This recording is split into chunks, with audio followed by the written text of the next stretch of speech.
O terceiro estrangulamento a que me quero referir é o da justiça. No passado, foi um aspecto menos central, menos decisivo nos nossos programas. Será agora um aspecto essencial. E sabemos porquê. Respondemos ao desafio que a sociedade coloca. É insuportável a continuação de uma situação de fragilidade extrema, de uma justiça a que o 25 de Abril, tantas vezes, parece não ter conseguido chegar.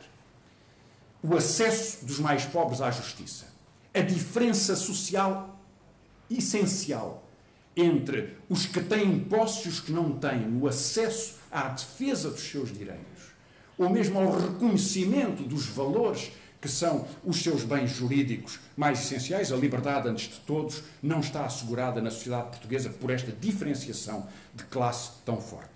E por isso mesmo, a justiça tem que ter uma renovação do seu contrato democrático com a sociedade. Significa melhorar o acesso à justiça. Hoje, a justiça não é acessível. O aumento das custas judiciais, a dificuldade do apoio judiciário para quem tem menos, é uma limitação que queremos abolir para que as pessoas possam aceder à justiça e possam fazê-lo nas condições da sua vida. Propomos, em segundo lugar, uma figura que não existe em Portugal, que é a instituição de um defensor público. Hoje em dia, quem tem recursos pode defender os seus interesses através da contratação no setor privado de um advogado. Quem for acusado pode ter o benefício de um apoio de um defensor oficioso, mas certamente não terá as garantias melhores que a justiça deve assegurar a todos, independentemente das suas posses.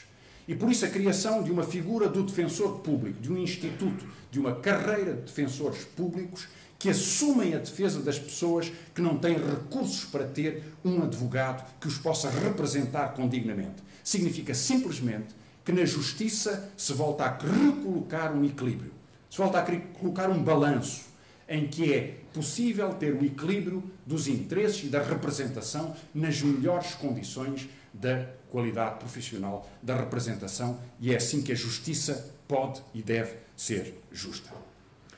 Finalmente, neste campo, o combate à corrupção é um combate anunciado e fracassado na sociedade portuguesa. Aí tem mais um estrangulamento. Na sociedade portuguesa não há condenações por corrupção. Não há combate à corrupção. O único caso que nos podemos lembrar, como sabem, foi uma pena suspensa com no contexto mais leve que se poderia imaginar a propósito de um caso da Braga Parques, de um processo em Lisboa. Ora, o combate à corrupção é um combate essencial sobre a democracia, sobre a vida da democracia. E é por isso que o Bloco de Esquerda tem apresentado 3 iniciativas que constam deste programa para combater esse estrangulamento. O levantamento do segredo bancário. A corrupção é dinheiro, o dinheiro está nos bancos, a entrada de dinheiro nos bancos deve ser a forma de identificar o crime da corrupção. Em segundo lugar, o fim dos offshores. A existência de zonas de penumbra, zonas escuras em que a criminalidade económica se pode desenvolver, é a condição para que a corrupção possa branquear os seus dinheiros. Não há outra forma de o branquear a não ser através da permissividade dos offshores. Neste momento, há 2.000 milhões de euros de dinheiro de contribuintes portugueses refugiados no exílio fiscal do offshore da Madeira. E há, no ano passado, 8.000 milhões de euros no conjunto de outros offshores só durante o ano passado. Abolir os offshores, conseguir a conjugação europeia para combater os offshores, visto que a maior parte dos offshores são europeus, é uma medida essencial. E a terceira, naturalmente, é conseguir a identificação de todos aqueles casos em que a corrupção age para requalificar terrenos, para reclassificar terrenos e obter mais-valias da especulação imobiliária. E é através desse processo que nós podemos atacar o aspecto decisivo da corrupção em Portugal, que é a especulação na valorização de terrenos por intervenção administrativa de câmaras municipais ou de outros agentes administrativos. Por isso, a confiscação das mais-valias especulativas pela valorização corrupta de terrenos é um aspecto decisivo desta nossa intervenção. Em quarto lugar, daremos imenso grande relevo neste programa aos serviços públicos essenciais.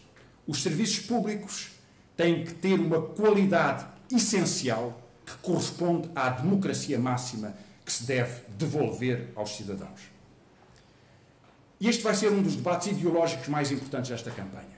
O debate sobre as funções do Estado, sobre a importância dos serviços públicos, sobre a responsabilidade coletiva, sobre aquilo que nós devemos aos outros e sobre a obrigação que temos em relação a todos os outros e todas as outras. E é por isso, nos serviços públicos, que vão muito para além do que é o Estado, porque é a obrigação coletiva que está em causa, que se fará a grande confrontação com a direita dos interesses, com quem tem governado economicamente a privatização do país e com a trajetória que as maiorias absolutas, PSD, CDS e agora PS, têm tido no desbaratar dos bens públicos, na energia, nas comunicações, no sistema financeiro e agora mais em particular também no Serviço Nacional de Saúde e na educação. A requalificação destes serviços é a forma da democracia poder funcionar. E apontarei somente dois exemplos. O primeiro deles é sobre a saúde. É preciso medidas que estruturem um Serviço Nacional de Saúde de grande qualidade. E as dificuldades maiores do Serviço Nacional de Saúde são a sua vulnerabilidade em relação ao privado, a sua falta de profissionais, médicas e médicos, enfermeiras e enfermeiros, profissionais altamente qualificados de uma geração que desapareceu e que agora não é substituída. Por isso propomos um conjunto de medidas, como seja a separação entre setor público e privado, para que haja uma carreira no Serviço Nacional de Saúde e uma forma de gestão que valorize a estruturação entre os centros de saúde e os hospitais. Proporemos a todos os jovens em formação nas faculdades de medicina o contrato que lhes permita ter o acesso à formação em especialidade no Serviço Nacional de Saúde, com a contrapartida de um trabalho durante 10 anos nos quadros do Serviço Nacional de Saúde, ou que se possa prolongar depois em função da participação na carreira. Porque essa substituição de gerações vai ser decisiva para o funcionamento do Serviço Nacional de Saúde. Proporemos uma política social sobre o medicamento a partir das farmácias hospitalares públicas, rejeitando, portanto, o programa que este Governo tem vindo a promover da criação das maiores farmácias do país nos grandes hospitais públicos de referência, de que Santa Maria foi o primeiro exemplo e se multiplicará em alguns outros. Farmácias hospitalares públicas para uma política do medicamento virada para as pessoas e para a resposta às suas dificuldades é a resposta que o Bloco de Esquerda desenvolverá. E, finalmente, neste capítulo, é preciso alargar o Serviço Nacional de Saúde. Combater esses obstáculos que ele tem tido para responder às necessidades de saúde. O Serviço Nacional de Saúde hoje não integra plenamente a medicina dentária, não porque não seja necessário, mas simplesmente porque é lucrativo para um setor privado importante. E alargá-lo a todas as capacidades que o Serviço de Saúde deve ter na resposta à saúde das pessoas é a forma de ter um serviço digno à altura destas necessidades. É isso que chamamos democracia responsável.